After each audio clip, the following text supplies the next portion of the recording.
Adrienne, do you have any words of wisdom, or should we jump right in?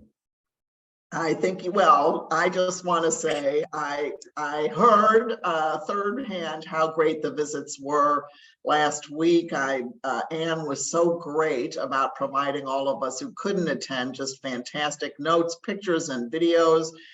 Bill was sending me things via text, including his climb into a combine, I think in Hancock County. Is that where you did that, Bill? Yep. So it looks like, and then between the Lincoln Museum and the jail, they experienced a little more than just talking about broadband. So thank you all for hosting them. And I will let Bill introduce the incredible Christopher Mitchell, who is such a friend of Benton's, and we're always glad when he comes in and talks to our groups because he's such a font of great information. Go ahead, Bill. Thanks, Adrienne, and welcome everyone. Today we're going to be talking about partnerships and different forms of different approaches to getting broadband done in your community. And when I work with communities, very often I'll hear elected officials in particular say, oh man, we don't want to own this network. We just want, to help make it happen. And I always try and encourage community leaders never to say that, because a community-owned network is kind of your last bastion against being taken advantage of by maybe incumbent providers. We know that over the last decade, there's been providers that have served your communities that haven't done the job, haven't made the investments to bring a state-of-the-art network to your community. And they may have valid reasons, financial reasons for doing that. But in a lot of ways, they not only don't want to do it themselves, but they don't want you to do it on your own or find new partners. And that's one of the great challenges our communities face, is trying to find that right partnership model, the right operating model to make this happen. I was at a community meeting and a representative from one of the large providers was there, and she kind of said, oh, these community networks, they just all fail, she told me. And so I sent her, I said, well, that's not quite true. And I said, that's quite wrong, as a matter of fact. And I said, that's what your research at your industry documents. But I said, well, here's a link. And I sent her links to the Institute for Local Self-Reliance website. I said, here's hundreds of examples of successful community-owned networks. And what, the definition of what's community, I think, is expanding. I think we see now we've always had co-ops in rural America, and cooperatives are seen kind of as a company that operates over to the side. But in reality, those are community-owned democratic institutions that are put in place to make things happen in places where the market failure has occurred, whether that's in selling ag products or whether that's in selling telephone or electricity or grocery stores or any number of other kind of products and services. Today, we're lucky to have Chris Mitchell on, and he's the head of the Broadband initiative for the Institute for Local Self-Reliance, which is a long-standing organization dedicated to kind of communities doing it for themselves, and brings a great perspective. Chris speaks, I don't know how many days a year you speak at conferences, Chris, but it's got to be 100. It's a lot. It's a lot, and really a nationally recognized expert on how to make things happen in your community for your community. Welcome, Chris. Thanks, Bill. I've long known many of you and learned a lot from many of the people on this call, so it's exciting to be here. I have a slideshow that I'll launch into in a second. I just jotted down a couple of notes based on what I heard this morning in terms of some top line things that I feel like people should take away. I don't know how well I'll hit them. I kind of just start rolling with the slides and lose track of everything. So I wanted to highlight some of those. One is that I think people are key. I think like Bill, I've heard many communities say, we want to do this model. And I think it's important to understand that different communities have different assets and challenges, and those things can even change over time. And so the appropriate model for someone will be based on the people that you have and the people that you expect could be a part of the system. You might have a community that would be terrific for the community to own it and operate it, but you might be in a position where the right people don't live in town or aren't likely to live in town anytime soon. On the other hand, you might not be enthusiastic about that model, but you might have just the right person who could run it, and that might push you in that direction. So people really are key. And so that's something to keep in mind. Another is that there are so many models. I'm going to go over a lot of different models, and there's still more. There's permutations on those, and there are still other models that haven't been developed yet. So there are a lot of different approaches that we're seeing out there. And then the final thing, and I'll perhaps hit on this a little bit, is that like Bill says, there's a lot of people out there who are very anti-municipal. And then there's also people who I think are kind of reflexively pro-municipal. And a lot of people, I think, put me and my organization in that area. I mean, we're pro-municipal in the sense that we think local governments should have a lot of power to make up their own decisions. But my organization has been around, it's been standing for longer than I've been standing, to use the language that Bill had used about standing. And so we aren't really focused on municipal broadband for reasons of municipal broadband and the partnerships. We want strong communities, and we worry about some communities being left behind, and we focus on models that will help them to succeed. A failed municipal broadband network is a really harmful thing. It's not existential, and some of these networks have failed, and I'm happy to talk with people now or in the future about that. And we're always looking for ways to avoid that. So it is not the case that there's sort of like, one side and another side. There's a side that's interested in presenting the worst foot forward for city involvement and county involvement. And then there's us, who I feel like are just trying to figure out the best way forward and all the different models that may work. So with that, I'm gonna jump into the slideshow, and away we go.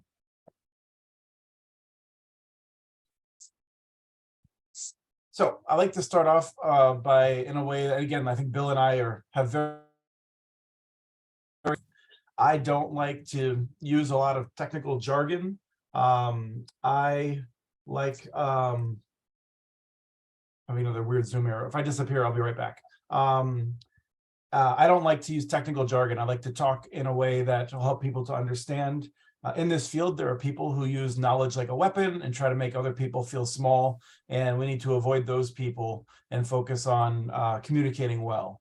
If you look at these pictures, the top 3 pictures are super important utilities that most of us feel comfortable commenting on. Until a tree fell at the wrong spot in my yard, I didn't know how many amps came into my house, but I had worked on electricity policy for a long time, right? I didn't feel like I needed to know exactly how electricity worked to have an opinion about how electricity should be available and reliable and affordable. But a lot of people are concerned that they don't know enough about broadband to weigh in on these issues. And so, the focus of, I think, Bill's work in a lot of ways, my work, Benton's work, is to help to make sure people have a better understanding of this, but also to just reassure people. You don't have to be a field expert to be weighing in on this. This is a game that everyone can play, the broadband policy game. The Institute for Local Self-Reliance is an organization that's been focused on community power for almost 50 years. We have several verticals as we think of it. We work with supporting independent businesses, and we're my boss, she's one of the leading people in the anti-monopoly movement, trying to make sure that we don't have the biggest businesses in the world that are running our local businesses out of town. We work on energy issues to try and make sure that everyone has high quality energy, and that it's affordable, and that it's renewable, clean. And then we work on a variety of other issues, including composting and other things as they're sort of convenient to come up. I do the broadband work. I've been doing that for more than 15 years. And it's something that's a lot of fun, but we see people coming into this space that don't have a lot of years of experience and making a real difference. Some of the things that we do is writing about community solutions on a daily basis. And we recently rebranded our muninetworks.org site to communitynets.org with a new look that looks slightly less old, but we still cover this stuff on a regular basis. We do a lot of multimedia. In fact, well, let me say, first of all, on the website, you'll find our podcasts, videos, stories. You'll find things from Ann Treacy from time to time, someone that you're probably pretty familiar with at this point. We have a few freelancers that work for us. And we have case studies. If there's things that you're looking for to help your community make these decisions that you can't find, you can reach out to us and we'll either show you where they are or help to create them if it's something that is really needed. Lots of fact sheets and other things. We run something called the ACP dashboard, which is has a dual mission. One is to keep people informed on that program, and the other is to have statistics that will help make the case that Congress needs to put more money into it when it runs out. I'm not going to talk about that here, but I always like to promote it, make sure people know about it. And then if you like me talking, you can get a whole lot of that. We're approaching 550 numbered episodes of our Community Broadband Bits podcast. We just launched a new show, Building for Digital Equity, which is shorter interviews with people doing digital equity stuff. And then we have a longer show that actually will be on today at 4 Eastern called Connect This, which is in the weeds, fun discussions with policy and technical experts, people that have been running ISPs for a long time. Now, I'd like to jump in and throw this map up, which we developed. This is based on data that is now 4 years old. We're trying to update it with the new data set, but until recently, this was the more up-to-date data through the Federal Communications Commission. We charted out all of the nonprofit-owned fiber networks connecting people in their homes. And the reason that this is important is because people sometimes have this sense of, I live in a rural community, it will be too hard, we can't expect to have good connectivity. And I'll tell you, if you look in the northwest of North Dakota, you've got one household per square mile up there on average in the entire counties, and they have fiber optic service to their door. This is not an issue of technology, it's an issue of will, it's an issue of power, it's an issue of priorities. We will have high quality internet access to everyone within many of our lifetimes, certainly mine, as I'm planning on it. I think we'll have most of it done by the end of the decade. But this is something that is marching forward and has been done in many places for a long time. Now, we don't include in this map all of the small companies that are doing a great job. Companies or states like Iowa, Minnesota, Illinois, among others, have a lot of small private companies that are also doing a great job. I'll talk a little bit about some of those in Illinois, but we're still trying to get a handle on how to present that information because we don't want it to look like Illinois doesn't have providers in a lot of the regions that we have local companies stepping up. But this is where the co-ops are serving or soon will be, as well as where some of the municipalities have been serving.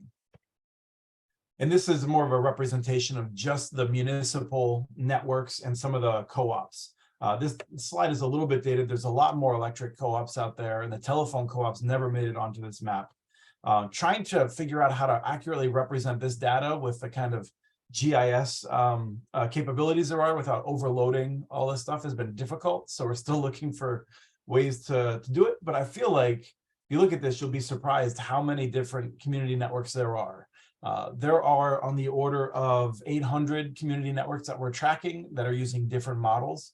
Of them, there are 200 citywide fiber optic systems that are owned by the city or county, most of those by a city that has a municipal electric provider, but more and more of them are cities that are making an investment or counties that are partnering or something along those lines.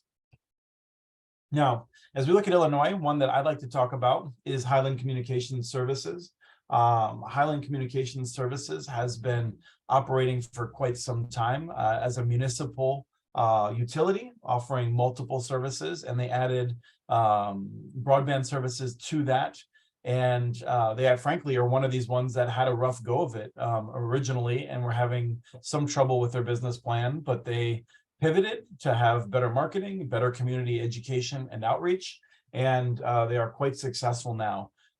They offer fiber to the home service. What that means is that in many of these cities, not always, because there are so many different models, but in many of these cities, you will take service and it'll be a standard service with, you could get telephone, you could get cable television, and you can get internet access at very high speeds. And then you're getting it from a city-owned utility, which means that when something goes wrong, you're calling someone who is technically a city employee, who is then likely working with you to fix it. Their employees are largely city-owned, although in some cases they may contract out for installs and things like that. These networks are often built with investor-backed dollars, which is to say that the community doesn't raise taxes to build the network or use existing taxes in most cases. The city borrows money from investors who are then repaid with revenues from the network. So this means that over a period of usually 15 or more commonly 20 years, the debt is being paid down by the network. And then after that, you all along, you have to do some upgrades. And after 20 years, your upgrades start to get more intense, as you may have to start replacing some fiber. Most of the fiber is going to be good for many more decades. But then actually, you're really starting to put money into the local government, typically, whether through well, let's say through a variety of means. One is a direct payment of some of the profit sharing. So there's a lot of interesting nuances to this that change over time. And that's one of the things I always like to emphasize, is that this is a long-lived infrastructure, and most of us are focused on the next 5 years. We have to spend some time thinking about what happens after that. Now, as Bill said, there's a lot of people that are employed to try to make these networks look bad.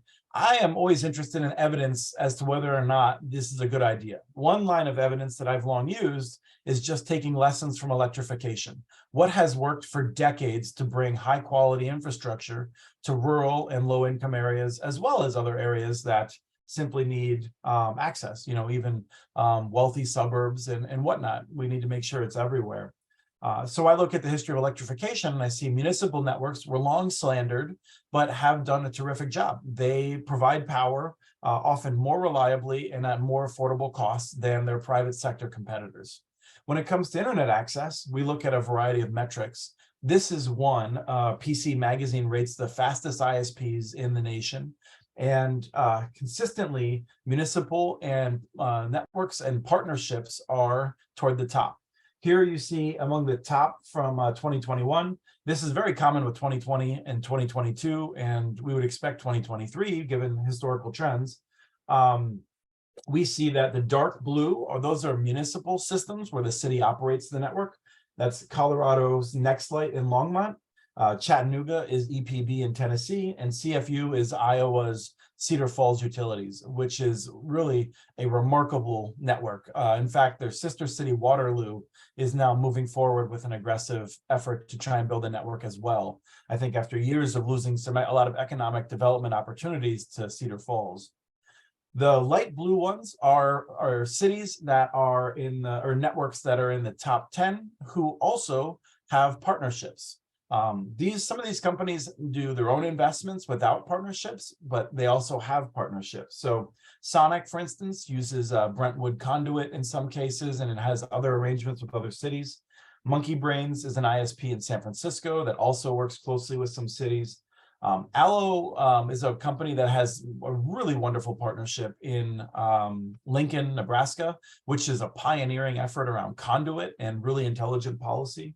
Hotwire is a company that has a lot of its own investments, but then both partnered with cities in some cases and bought the Salisbury, North Carolina network after that one was somewhat mismanaged over the years. Ting has partnerships with many cities in multiple states, and Google Fiber both has its own networks, but has a significant number of partnerships with cities like Huntsville and West Des Moines. Empire Access also works on municipal fiber in parts of New York State where they operate. We wrote a report about private-public partnerships, and though the date is a little bit long in the tooth, the lessons remain accurate. One of the key lessons is one we took away from Urbana and Champaign with the network that was built there, the UC2B, which is one that I feel like is a network that if you want to dig into it, has had starts and stops in terms of how positive people felt about it, how aggressive people thought it would be expanding. I think it's picked up again in recent years. But one of the things that we strongly encourage is that when you're looking at a public-private partnership, to make sure you're thinking about what happens down the line. Urbana and Champaign spent a lot of time trying to find the right partner for them. And they found the right partner for them, a local company that was invested in the community, that wanted to really, make strong investments to help the community well beyond just maximizing revenue. And that company was bought. They had some issues in another business line and decided to sell the fiber broadband business. And because UC2B had a right of first refusal to buy the assets of the network in the area, they had a seat at the table of those negotiations. When that happens, and Urbana and Champaign are a good example, they did not want to buy the network. That was not something that they wanted to do. But the simple fact that they had that option meant that they had to have a seat at the table at the acquisition discussions. That gave them more power to have some concessions and to shape the contract that would come forward. These networks are going to last much longer than the company that you are probably working with. This industry is changing shape frequently with mergers and bankruptcies and things like that. So you want to be thinking, what happens if this, even if this deal works great for 7 years, what happens in year 8 when something changes? So you want to have language in the contract to make sure you have some power over that. In some cases, there's some oversight of pricing, or in the case of Westminster in a partnership with Ting that we detail in this report, there's a requirement that human beings answer the phone, I believe, to sort of get to high quality support, to make sure that that is something that will be in there. So there's different things you can put in contracts that will make sure that you're being served well, even if you don't end up owning the infrastructure. In a public-private partnership, you could also own the infrastructure. And I'll talk about that in a second. In Linden Township, which is in, I want to say Washtenaw County in Michigan. I know it's near the University of Michigan. They went to the voters because in that case, they wanted to own the network as a public entity, but they recognized that they needed to raise taxes in order to help pay for it. So they had a referendum. We do see in cases, which is a minority of cases, where taxes are used to build these networks historically. And I think that for reasons that we could talk about later, I think more networks in the future may use taxes and treat this as what we might call normal infrastructure. But in this case, they went to the voters to raise taxes. And I believe the average property tax increase in this case was about $30 a month, although a little bit higher for people that owned a lot of land, like farmers in the area. They had a lot of support. They built the network, and they got it built right around the time the pandemic started. So they really looked pretty sharp, frankly, to be able to go from having real rough DSL to having a high quality network at a time when that became very important. But we see places that have voted to raise their taxes. We see places that vote not to raise their taxes, like nearby Sharon, and then they didn't build a network. And then we see places where they just use existing capital improvement budgets to build networks. There's also cases where the community is deeply involved and then creates a cooperative. Although I guess I should say case. This is a wonderful model that RS Fiber used, which is a network here in Minnesota. I had expected to see more of this model. I'm not aware of others that have successfully pursued it at this point. This is a model where originally they looked at a joint powers agreement between all of the local towns, some of the townships, and the county. Actually, let me say the local towns and the county. And then when that fell through with the county, they worked individually with some of the townships. And they built a network that was too expensive for them to finance with their local budgets because the county chose not to be involved. And what they did was they recognized that they could raise some of the money with public financing, and then they could subordinate that to future investment. I'm not going to turn this into a financial discussion, but our report lays it out, the financial arrangements. It's really sharp, and I think we'll see more of that as communities are dealing with perhaps some of the needs that they will have to cover themselves that may not be covered by BEAD funding or other things. The other piece of this case study that really makes it worth reading is the public education campaign. They had a terrific public education campaign to make sure that people were on board and understood what they were trying to do. And there's a lot of good lessons in there about that. We see really exciting things coming out of Vermont. Vermont is a place where, again, I could spend a lot more time talking about all the successes, but people are often more interested in ones that struggled. Burlington Telecom is a network that came out of the gates really strong in the northwest part of Vermont there. And then through some potential mismanagement, potential corruption, no one ever really found out. The city administrative officer made some decisions that really created some financial problems for the city. They sold the network, and that gave municipal broadband a bad name. But other communities in Vermont, in that darker blue there, that's the EC fiber area, they had a really successful community approach, and that has led the state to embrace it. And so a majority of Vermont by geography is now moving forward with what they call community union districts, where these organizations made up of lots of local towns are working jointly together to build networks, often where the community will own the physical assets and be working with a private company, sometimes a local company, sometimes a bigger regional monopoly kind of company, in order to deliver services on that publicly owned infrastructure. The state is putting a lot of money into that. So Chris, can I just interject? So Benton and ILSR are going to actually write up about this really interesting model. There is a description of the communications union districts below. And essentially what's going on here is that the towns have done the work to come together. Vermont is considered the most rural state in the country. So by banding together and getting that aggregation of customers, they essentially have helped these providers make the business case for the investment. So I thought this is such an interesting model in so many ways. And I think the report that we're going to write, where we talk to the individuals who run these things and get to their strategies and how they're working with their state broadband office, it's a really interesting model. Not sure. I mean, I think there are lessons, don't you, Chris, for other rural areas? But this is a one to keep an eye on. Yeah. Yeah, and it might be a slight exaggeration to say that Vermont really tapped into a natural resource they have, which is retired people who have an enthusiasm for talking to their neighbors. And because a lot of these communications union districts were built on volunteer labor, not by people that are paid economic development people or things like that. True enough.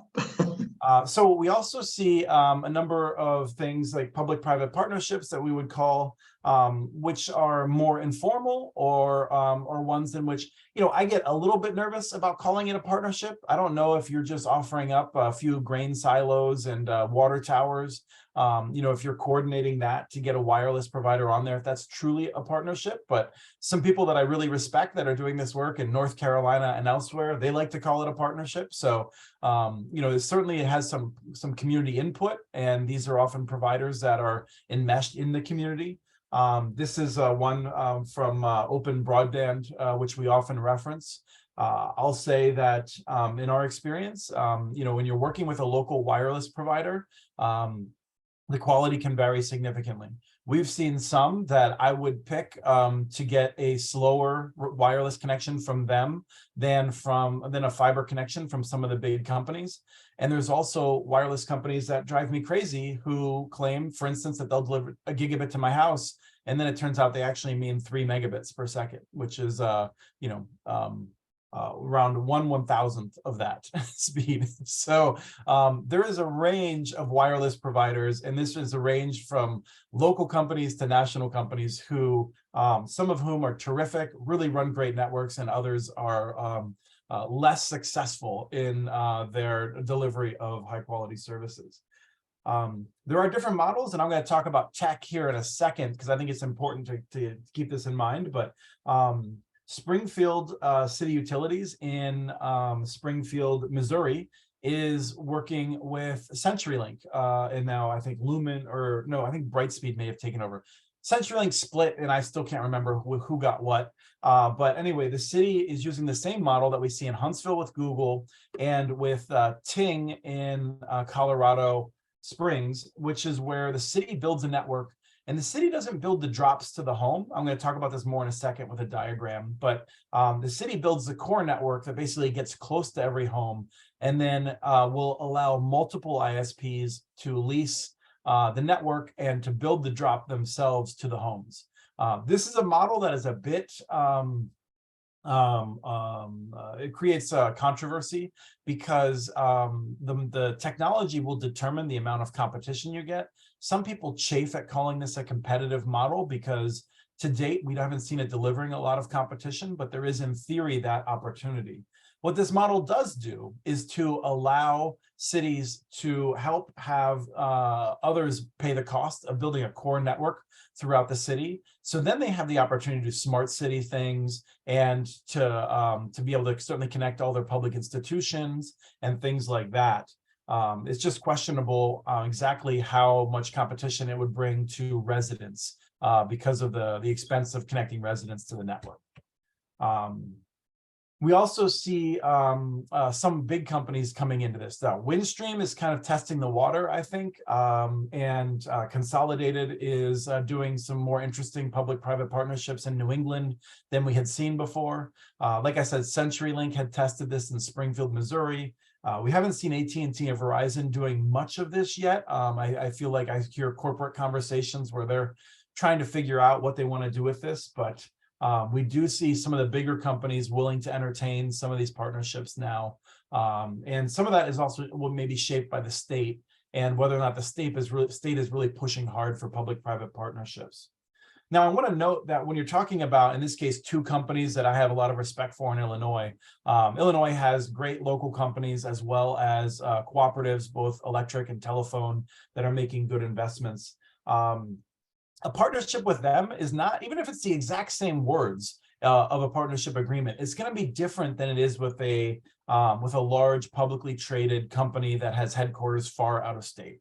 Those companies just operate differently. And I don't like that some people want to ascribe that to being evil. That is the way our economic system works. Some of these companies have to respond to shareholder needs. That's how they're financed. And that's simply how it works. But it means that when you're getting into bed with someone, you want to know what their incentives are. Are there incentives to really focus on local economic development, or are there incentives to do the bare minimum and then move on into the place where they can get the most return on their investment? So you really want to keep that in mind when you're thinking about your partnerships. Fort Morgan is another one of these that is using a model that they own the core network in Colorado, and then Allo is extending it to homes. The reason that is interesting is in this more complicated document, and Bill will be able to share these slides with you if you want to look more closely at this. But if you look at the lines from the homes to that MST, the multi-service terminal, those lines are owned by the ISP, and the city owns the core network. The reason that it's important to sort of look at this is to understand that the way you design this network will determine how much competition there is. If the city owns the drops to the home, in the case of these are the lines from the MST to the home, if the city owns those lines, the cost for a new ISP to acquire a customer is very low. Right? It might just be some marketing costs and some minor technology costs, but they won't actually have to send someone out to connect the line from the alley to the home or from the street to the home, because that is something they would be leasing from the city. In a model that is common with, as I said, Huntsville, Springfield, and Colorado Springs, every ISP has to run its own drop line from the alley to the home. That adds hundreds of dollars of cost, in some cases, many hundreds of dollars of cost to the cost of acquiring a customer. And that is the difference between having multiple ISPs competing for a home and not. So as you're working with this, you want to be asking a consultant or someone that's technical on your behalf, if you're looking at an arrangement, what does this technical arrangement mean for competition, for price competition, or for whatever your goals are? And that's where it's important, I think, as you're going through this process and you're thinking about your vision, you want to make sure you have that vision solid so that when you're getting to this point, you can match that up with the technology and make sure that that plan is all lining up. An example where an ISP can lease the entire network is Utopia, which is the Utah Open Access something information administrative alliance. I forget exactly what it means. It's been 20 years. They call themselves Utopia Fiber now. They have like 18 different ISPs that are competing in front of more than 150,000 homes in Utah now, around the Salt Lake City area for the most part. And this is a network that is another reminder that it was the canonical example of a failed municipal network for 10 years because they made really bad decisions early on, and they were also really harmed by corruption. I don't mean bags of cash. I mean just the way that Comcast and US West at the time could shape legislation in the state that really handicapped their ability to operate. So they had both their own errors and they had other challenges. For 10 years, they wandered in the wilderness, and then they developed a model that would actually work better for them, and now they're crushing it. They're issuing debt which is unbacked. For those of you that have a financial background, understand usually debt that does not have a requirement that taxpayers will make the investor whole. That debt is usually seen as more risky. They've been issuing that debt at very low rates, and just before the inflation hit, they issued unbacked debt for just under 3%. For a network partnership in Montana. So they are seen both by people like me and the investor community as wildly successful now after having been labeled the biggest failure of municipal broadband for years. And I would say somewhat accurately so. So these things are long-lived investments that can be fixed even if there are some early stumbles. Now you have, on the other hand, I would say Ammon, Idaho is a great example. There's a video here that will explain that model. This has been successful from day one, and it's a very low risk approach to building a network.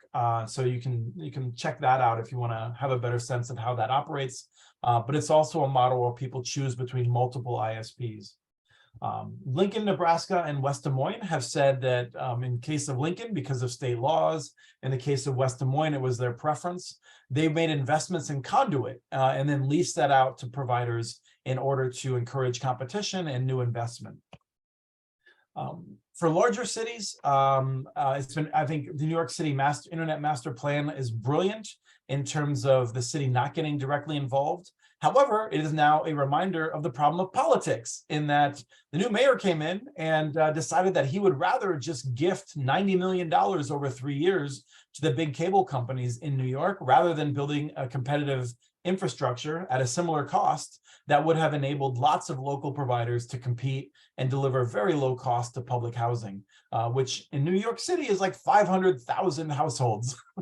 And so it was incredibly disappointing, but it is a great document to look at if you want to look at how they documented the economic value of these systems and the harm of not connecting everyone. So there's a lot to learn from that document that they produced. And then finally, it's important not to get lost, I think, in thinking about how to go citywide. If your problem is primarily low-income folks, I would say you should think about the apartment buildings, especially with the ability for BEAD funds to be used in the low-income apartment buildings. There is a model out of Nevada now, which I think probably Illinois could improve upon, and I would expect Matt to. Matt Schmidt is a terrific leader, I think.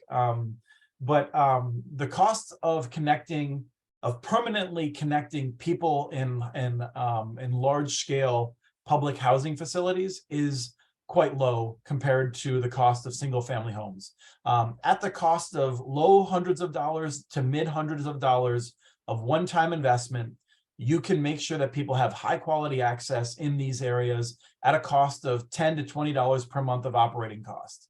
I can break that down further if you're interested, but also I should add this to the slide. We've written about Project Waves in Baltimore, which has done a great job of this. That's a nonprofit organization that's doing it. And then this report covers the economics of that in San Francisco, where the city's been involved with this company, Monkey Brains, to deliver that service of up to a gigabit per unit at either often at no charge to the resident and at a charge on the order of $10 or $15 per month to the building owner. So I would say if you're focused on low income folks, think about getting those early, faster wins with MDUs to build some political support to then tackle the much more challenging problem of making sure you're resolving single family home issues. And that's only obviously more helpful for folks that have a significant number of those apartment buildings and things like that. So I think I went less over than I normally do. So I hope we have time for lots of Q&A. Thanks, Chris. Great job on 4 hours sleep. So that's I great. will paste the link to Dropbox if people want to download this directly, and then I'll also send it to you to distribute to people otherwise. Good, thank you. Yep. Adrienne has a question. I do. So Chris, these are 5 mostly very rural communities. McLean County has got Bloomington Normal, but there's nobody else in this crowd that has a city as large as that. Okay. So you spent a lot of time talking about medium-sized cities and bigger cities. Highland maybe being the exception. It's about 9,000 people, but there's a county in this crowd that has only 13,000 people. So I'd like to understand what is possible for these communities with dispersed populations. Sure. I think one thing to keep in mind is that the Vermont model is the Vermont model because of the need to aggregate lots of smaller populations together. If you want to create an ISP that will be able to be financially sustainable, you're going to want to have more than 5,000 subscribers and ideally more than 10,000 subscribers. That's where life still starts to get easier. It is possible to run a network with 2,000 subscribers. We've seen that.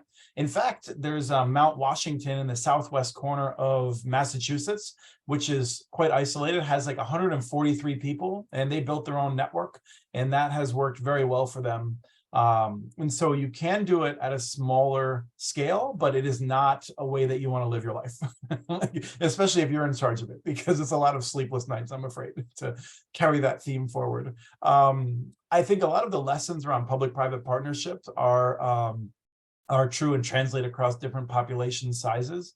But the thing to understand is that if you have, whether it's like an Adams or a McDonough organization nearby that you can work with, that's going to be your best bet, is helping them to extend those networks. Now, there's different ways of doing that. One that I thought we would have more of might be where, this would depend on the state laws of Illinois, where if you have some ability to do a line extension, where the resident might even be willing to take on some of the debt to help ease the cost for the provider to extend. And that would be more appropriate if you're looking at a pocket of a small number of homes. But other than that, you might want to be working directly with some of these companies. In Minnesota, we have a great cooperative called CTC, one of many great cooperatives, and they have worked with cities where the city puts up the debt. This is a model we see in New Hampshire as well, and Maine. The city puts up the debt and buys the network, and then has a contract with the company to extend it, to build the fiber, to lease it. What we'd expect to happen over 5 to 10 years is for it to just sell that outright to the company, probably. I think that's a better idea when it's a cooperative and you know that the cooperative will not be privatized. And I know that we have a hand up. I just want to make one other point related to this, which is that one of the reasons that we like municipalities and cooperatives is because they stand the test of time in terms of being rooted locally. Of all of the great local telephone companies there are, over the next 20 or 30 years, I would expect a fair number of those to be privatized. As the family that's running them ages, the kids may not want to take it over, Or even worse, the kids might want to run it from Las Vegas as their piggy bank, which we've seen in some cases in Minnesota. One of the reasons to be focused on a cooperative model or other approaches is to understand that the valuation of these networks is very high. And so the people that are running it could become very wealthy by selling it. Cooperatives are harder to privatize, and municipal approaches and county-owned approaches are harder to privatize, and thus are more likely to keep serving the community. So those are some of the lessons, and I think move on to that question from Hancock County. Yeah, Chris, this is Brian Stevens, Hancock County, and you talk about municipal owned service. I used to sit on the county board, and first of all, I mean, Hancock County has a population of 17,000 and we're going down. And raising taxes is almost a non-issue because people just don't want to raise taxes.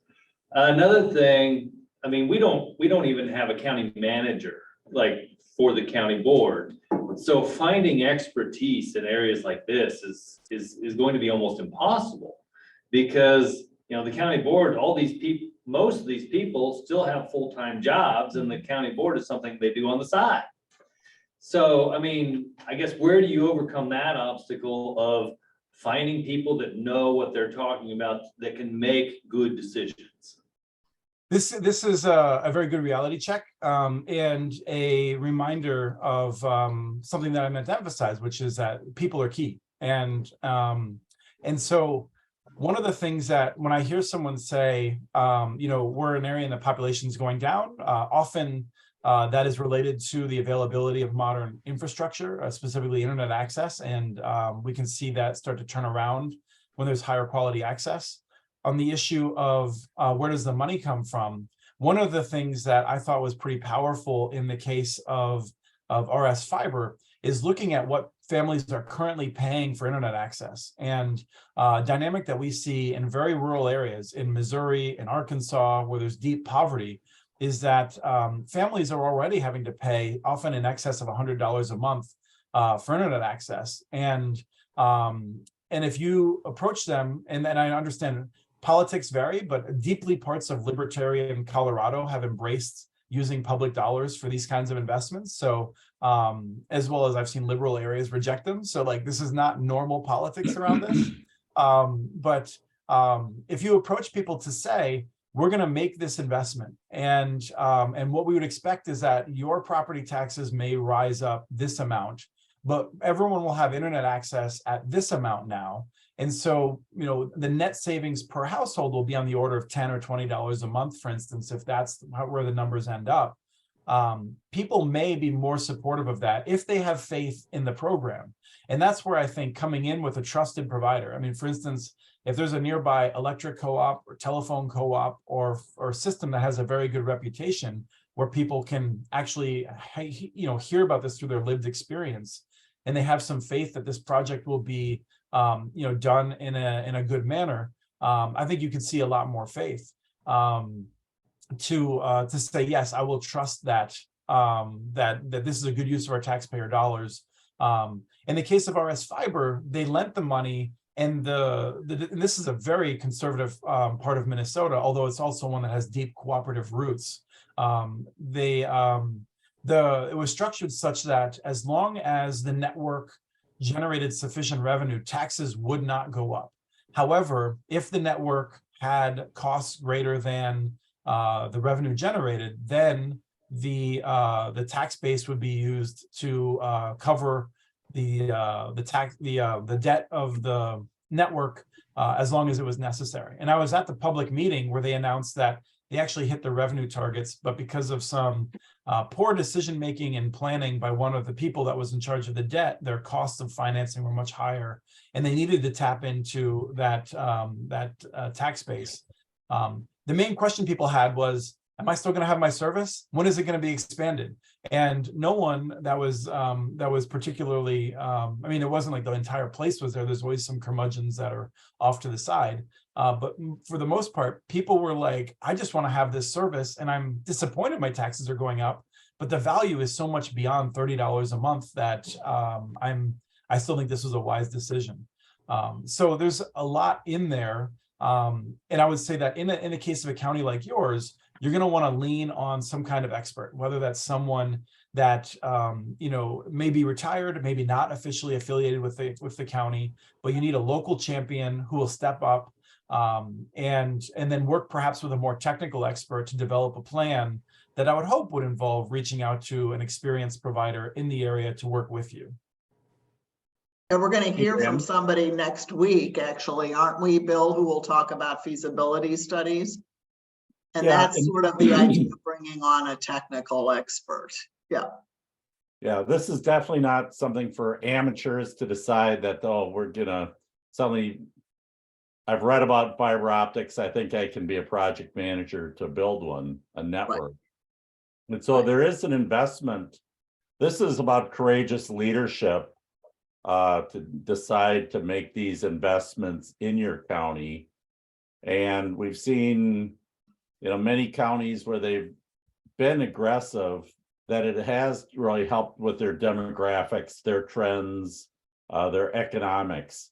We do know that without high quality broadband, whether it's the people's homes, home businesses, certainly in this program, we've seen the benefits of to the agricultural community. In Schuyler County, we talked about on our trip, as Schuyler drove around on roads that were about 9 feet wide throughout the rural area, all these hunting lodges. And the idea that here's people from, maybe they're from Chicago or elsewhere, come to the community to hunt for trophy deer. Those are just like when I go ice fishing, I like to go back to the lodge and do the work for an hour. That allows me to spend more days in an area and what the economic impact is. So it really is an economic development strategy for the counties. The other thing I would just say, add on to that is, if you're sitting there in a county of 10 or 20,000 people, then maybe that scale does become important. And that's where that Vermont districts are really important. And we have Schuyler and Hancock counties right next to each other. Whether if you hire a consultant to help you do a big, detailed plan and create a business plan, doing that, the difference in price, just Hancock County or Hancock and Schuyler counties, very small difference in the price to do a study like that, because so much of it is the management issue, the financing issues, the operational concerns. The case gets a lot better when you have more customers. So that's where you need to collaborate. And if I could jump in, one of the things to keep in mind, I don't know exactly what all you've covered or always where you're going, but Hancock and Schuyler almost certainly have significant budgets that are paying to connect public safety towers, public safety facilities, schools, libraries, different town halls, perhaps. And so looking at those contracts and having a sense of that can be a sweetener for a partnership to say, we're gonna be able to not just offer you the revenue from the cities or from the residents, but also potentially from these contracts. And also one source of grants as well for those public safety things. Right, to like work together on a bid for E-rate, for instance, to do some special construction funds. But the other thing is that I sometimes, I am always thinking about what can be done at the most local level. Right now, the most important pressing thing for counties like this, I think, is to have a plan for the BEAD funding, because you will be able to put your thumb on the scale of who's going to get the state funds. And you want to make sure that, if you have, and I would just say from my point of view, if you have like AT&T, a local provider and a regional provider that all have interest in trying to get that money, you want to try and work with them, develop a good relationship, have a sense of who might be the partner that you tell the state, this is who I want to come to this area, because that is going to be very important in who gets that award. So having conversations with those ISPs, and I think being thoughtful about what you're asking of them, because probably we're not talking about actually raising taxes as long as you're willing to, as long as you have someone that's willing to go through this BEAD process, which still has some important question marks around it. Adrienne? Chris, have you heard of Chariton Valley in Missouri? No, I've not. Okay, so while Bill and Ann were driving all over Illinois, seeing the communities, I went to Missouri and I drove all over Missouri with 2 state reps. But we went to see a telephone cooperative that's, obviously decided to get into the broadband business and built through their 18 local exchanges. And then through federal and state grants have edged out building underground fiber to every home. Now they're a multi-county, but they got grants from CAF, RDOF, NTIA, and 2 big Missouri grants. And what was fascinating is there was a big sort of blank on the map. And I said to the COO, what's that? And he said, this is Rasmussen County. They decided to build fiber completely 2 years ago, and they are the only county that had population growth.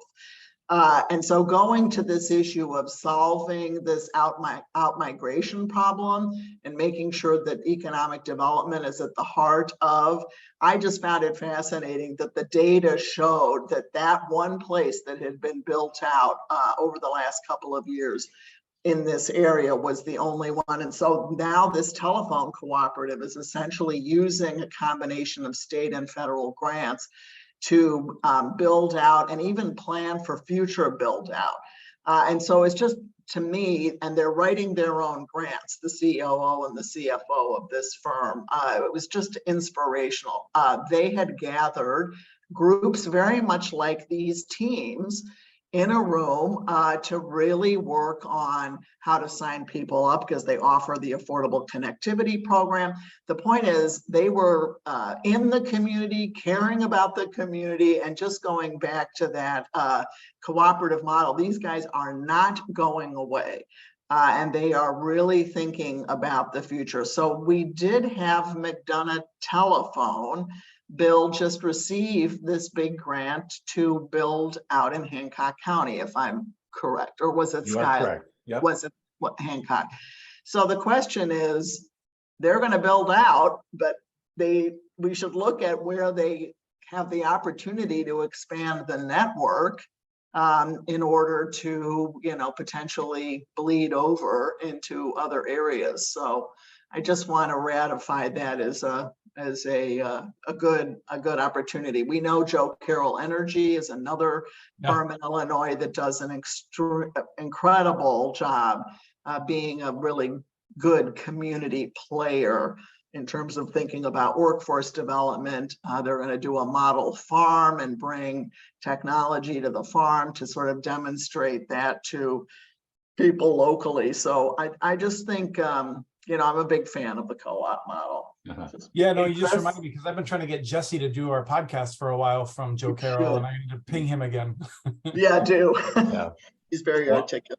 I do have him, the general manager, scheduled for our got a little schedule change coming up. Our final presentation week. We're switching from local financing powers to we're going to into a more ag-centric presentation.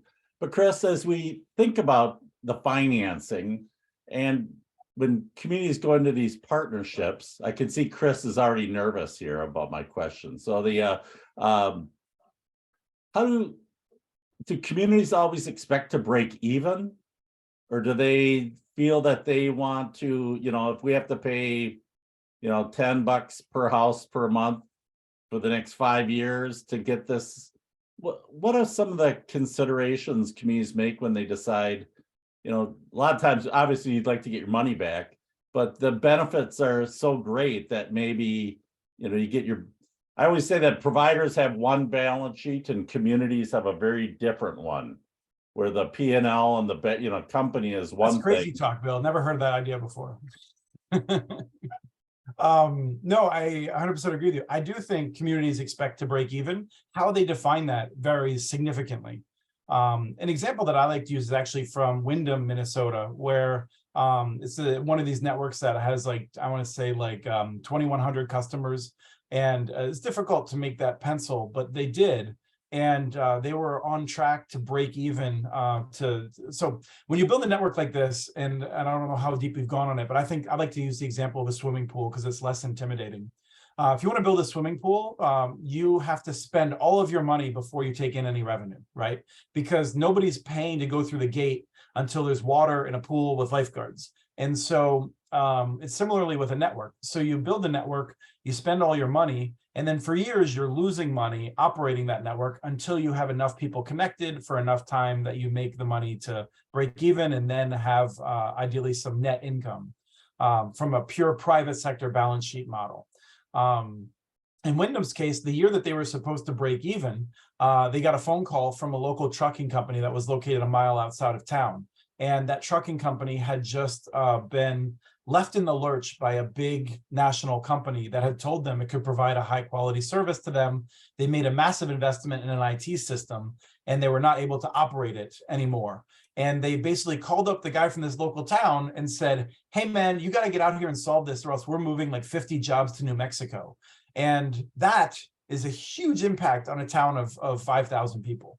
So, so they built a fiber line a mile outside of town to make sure that Fortune Trucking would stick around and save those jobs. That put them back in the red. And so, you know, from the perspective of somebody looking to say, oh, look, these networks never break even. They don't make enough money. Well, they were a few $1,000s short, you know, like maybe $10,000, $20,000 short, which is a significant amount of money in a small town, but they had saved 50 jobs. And when you run the numbers on that, states routinely pay $50,000, $60,000, $100,000 per job created in different programs. So it's a great investment. We see towns that in Iowa that have built their own systems where people are saving $20 or $30 a month per household. And that can add up to millions of dollars over a year pretty quickly when you have that kind of savings because people aren't paying too much. And then you look at a place like Fairlawn, which is next to Akron, so it's unlike any of your situations, but they used existing public dollars they diverted from their streets where they're famous for having really great streets. They are overpaying for their streets. And they said for 10 years or so, we are going to just take some of the street money and we're going to use it to help pay for the fiber optic system that we're building. And they still have great streets, but just not as overly great as they might have been before. But their tax base increased by an amount greater than the cost of the network. And so, you know, they didn't have to raise taxes. They just had so much new investment that it was a wise investment. So there's all kinds of different ways to look at this. And one of them is really unquantifiable, just educational opportunity. What is the cost of giving kids more opportunity? And then also creating some pride in them that then they want to come back. You know, we see this frequently where people do want to go back to be near family, but if they've spent a lot of time in university with great internet service and then they're coming back, they may not be able to do the job that they want to do from the area. So some things are more quantifiable than others, but it's important to list those things out because if you are making a public investment, it is the politics of it are that someone will attack you for that, right? Someone will attack an elected leader for a smart public investment to see if they can get an edge to win an election. And so you want to make sure that after you make a public investment, you're still able to remind people, this is why we made that investment. We made that investment so you would have a competitive choice, or you would be able to go off that satellite system and have high quality access. We made the investment to have more economic development. We made the investment expecting this kind of a financial return, and maybe we're hitting that or not, but we're measuring these other 5 or 10 variables as well. And that's why we made the investment. The investment isn't about year 2 suddenly like having a lot more money in the budget. The investment is about these benefits over year 5 and year 6. You need people to be able to talk about that in a way that will minimize what we might call the attack surface in politics for someone to come in, because we see these attacks even from people who don't believe them, just because they see an opportunity to try to get themselves into politics. I've been dealing a lot with tribal networks lately, and I got to tell you, like, I feel like I'm going to have PTSD from the horror stories of good people getting mangled by local governments and sovereign tribes when it comes down to how other people want to try to increase their own chances of being elected to something by tearing others down. So there's just a reality around that. Good. Well, thanks, Chris. And that goes back, Adrienne had done a great presentation around community messaging. And by having these teams in place to support that messaging is really important. So this is one more piece of that dynamic. I think early on we were talking, why do we need broadband is the thing. And now we have to defend your plan, right, as we move forward. Chris, thank you so much. Great presentation. I really recommend the Institute for Local Self-Reliance website. What do you remind me of that broadband specific site, Chris? Communitynets.org. Thank you. Yep. Good. Thanks again. Very interesting. Thank you. Thank Thanks you, for, Chris. if I could say one last thing, is that I just deeply value folks who are doing this work. Some of you, many of you, I'm expecting it's part of your job, but these are investments that will be used by the children of children who aren't yet born. It's a big deal. The electric system, is now like 70, 80 years old in many places after people having waited decades to get it. This is important work, and I'm just really glad that you're all out here taking it seriously, and I wish you the best of luck. I hope that if there's anything we can do to help, I'm happy to do that. Good. Thanks, Chris. Thank you. Thank you, Chris. Bye, everyone.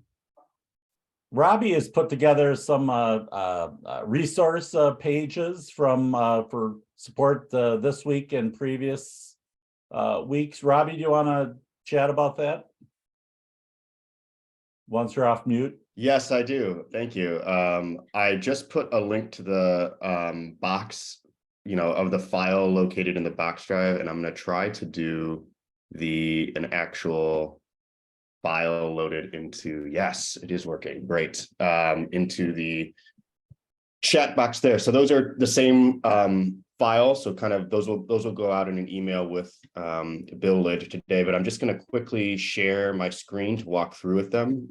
Something was nice is that there were so many resources that Chris shared. I was able to also incorporate them. So this is going to be a little bit overwhelming. So let me just share my screen here real fast. Okay, can everyone see now? Yes. The report? Okay.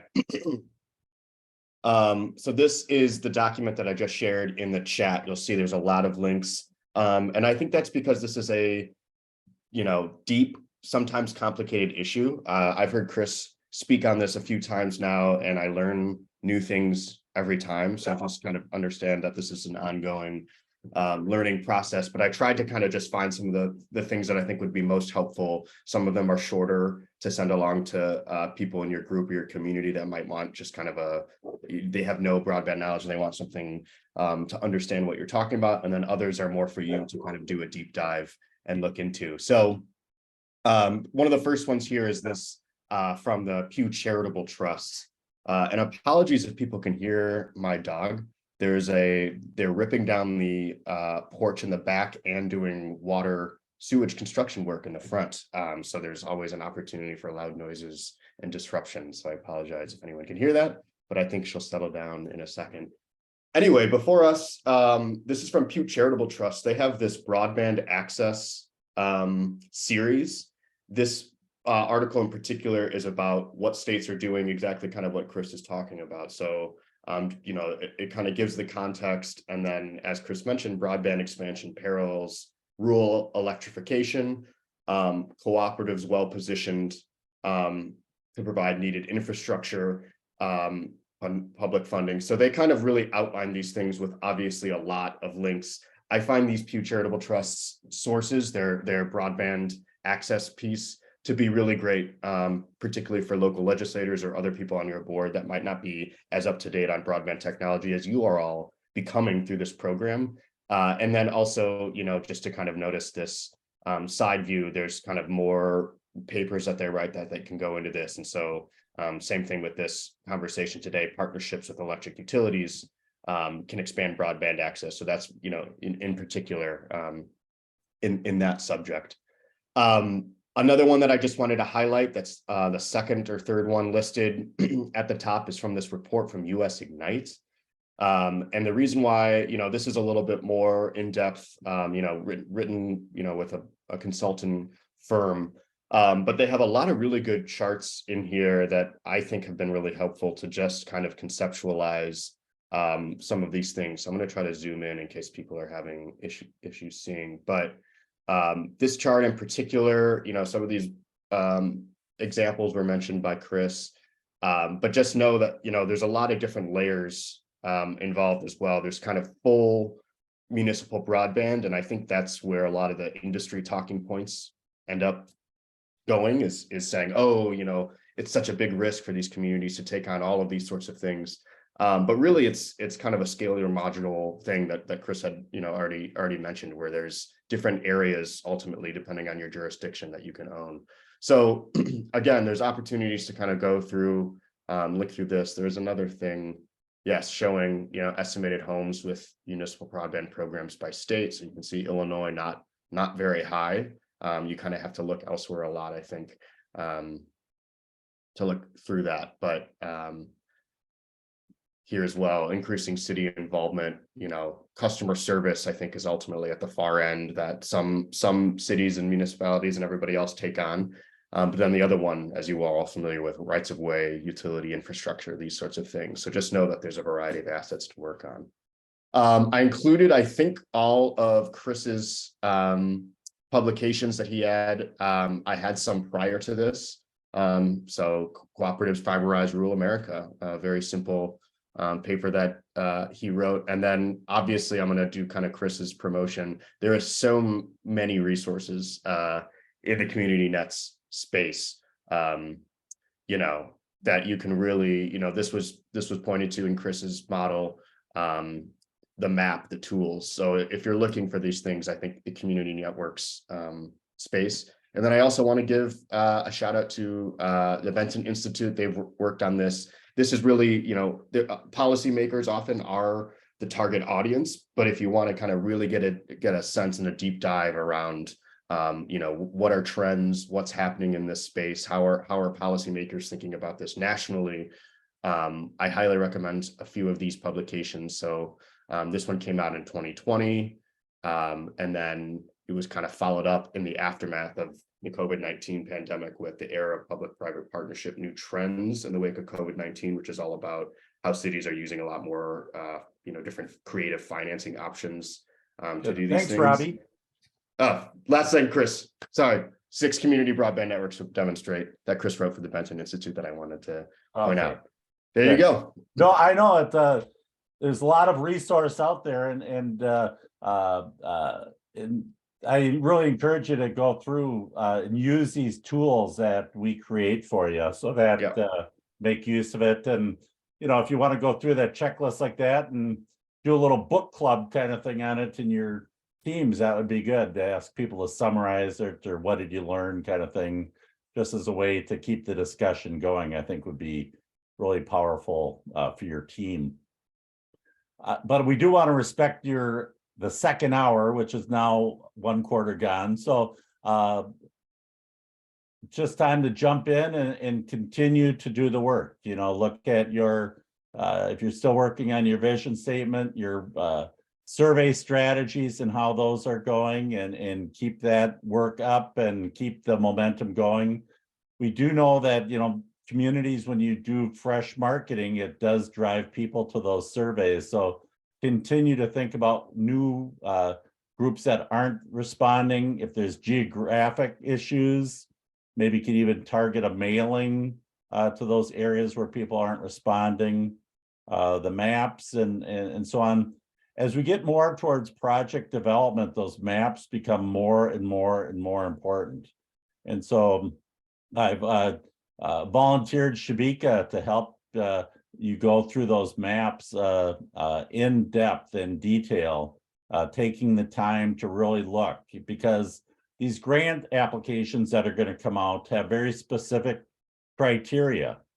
And now with the mapping, you can really target certain areas with certain land issues or populations to certain programs, and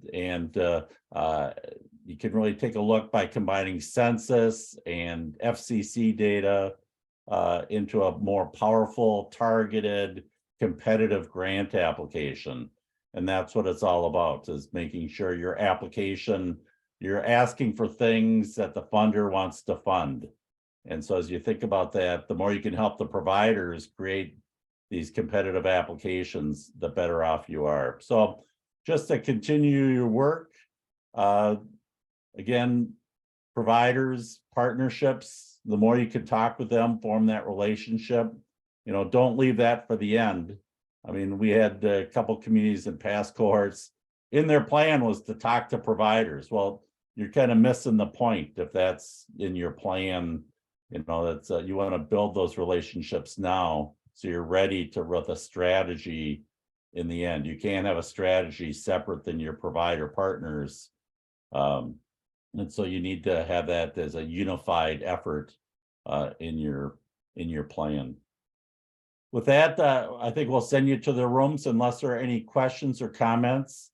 Thanks again for your hospitality over the last week. That was a lot of fun and really interesting on the farm, and a tour that I had in Hancock, and our final week where we, for content, before we go into the planning, had been scheduled for local financing. And, you know, in Illinois, there's, if you're not a home rule county, which they're pretty limited, the ability to bond for funds and sell taxable or tax exempt bonds is very, very limited. And so we're going to de-emphasize that a little bit, focusing more on the state and federal dollars that are coming. We're going to put financing into 1 week, and then instead we're going to do a real ag-centric presentation. And we've got a provider, broadband provider, who's really focusing on serving farms. We've got a couple companies that are delivering data-hungry applications to farmers. And then I've got one more person to call to hopefully get them on board for our ag-centric presentation, kind of to round it out in a few weeks. Next week, we talk about feasibility studies. Doug Dawson, who writes the Pots and Pans by CCG blog, is the smartest guy in community broadband in the world. So you don't want to miss him because he is an amazing thinker and fun, and quite a gentleman as well. So look forward to that next week. Call or write anytime to any of your, whether it's your community liaison that you have, like Robbie and Shavika and Mary and so on, Adrienne, call me or contact me for anything. I know Nancy's always ready to jump in with survey help. So Nancy, Bill, let's open up those breakout rooms. Sorry, I was just going to ask a question. Is Nancy got new maps for, or do the groups have access to this, where the surveys are being taken, updated maps? Nancy, sorry. You know what? Not since last week, but if somebody needs to see that updated information, it's pretty easy to quickly get that. Okay. So maybe you want that from McLean, and we can maybe start with them. So Great, thank you. Okay. Thanks, We would everyone. also like that in Hancock County, please. sure. Okay, I'm seeing that. So maybe we'll do a round and have everybody look at those during some, set time on Friday or something, where we can open it up and have you all deliberate. But I might not be able to turn out all 5 counties right now, but I could probably get a few of them done during our breakouts. Thank you, Nancy. Mm-hmm. Thank you. I'm going to go ahead and stop the recording and open up the breakout rooms.